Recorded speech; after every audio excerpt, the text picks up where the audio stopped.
Putin बोले, Trump अभी भी सुरक्षित नहीं, अमेरिका में पहले भी बड़े नेताओं की हत्या हुई।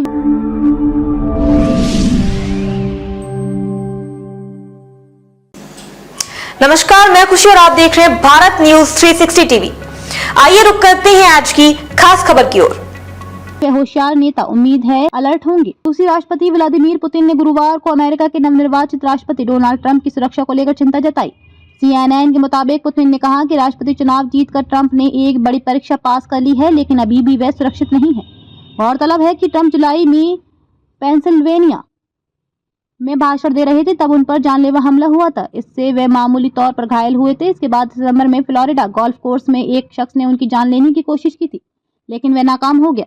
पुतिन ने यह भी कहा कि ट्रंप के परिवार और उनके बच्चों के खिलाफ कई बातें कही गई। रूस में ऐसा नहीं होता है, यहाँ बुरे लोग भी परिवार को बीच में नहीं लाते। पुतिन कजाकिस्तान में पत्रकारों से बात कर रहे थे। पुतिन यहाँ एक डिफेंस समिट में हिस्सा लेने के लिए पहुंचे हैं। यह पूछे जाने पर कि क्या बाइडेन के फैसले से क्या रूस अमेरिकी संबंधों पर असर पड़ेगा, पुतिन ने कहा कि उन्हें उम्मीद है कि ट्रंप के आने के बाद चीजें बेहतर हो सकती हैं। ट्रंप चुनावी प्रचार के दौरान कई बार यूक्रेन जंग को 24 घंटे में खत्म करने का दावा कर चुके हैं। हालांकि वे इसे कैसे खत्म करेंगे ये नहीं बताया है। पुतिन ने यूक्रेन पर और ज्यादा ऑरिशनिक मिसाइलों से हमला करने की धमकी दी। रूस ने पहली बार 21 नवंबर को यूक्रेन के निप्रो शहर पर ऑरिशनिक से हमला किया था।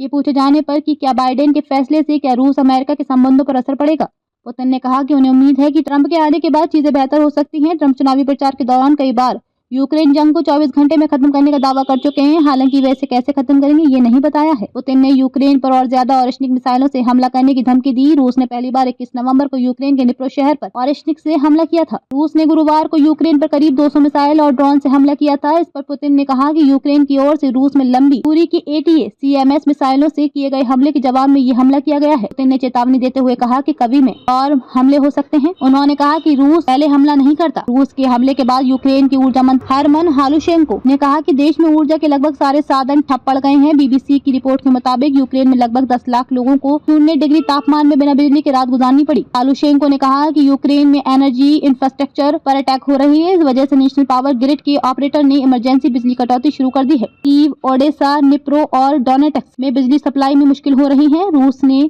फरवरी 2022 के बाद से कई बार यूक्रेन के एनर्जी इंफ्रास्ट्रक्चर पर हमला किया है। इस वजह से बार बार देश भर में इमरजेंसी बिजली कटौती और रेलिंग ब्लैकआउट की स्थिति पैदा हुई है। यूक्रेन के मुताबिक सिर्फ इस साल रूस ने 11वीं बार एनर्जी इंफ्रास्ट्रक्चर पर हमला किया है।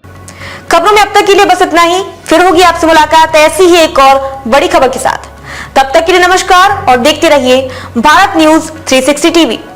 ऐसे ही लेटेस्ट अपडेट्स के लिए हमारे चैनल भारत न्यूज 360 टीवी को सब्सक्राइब करना ना भूलें और तुरंत नोटिफिकेशन पाने के लिए बेल आइकन प्रेस जरूर करें।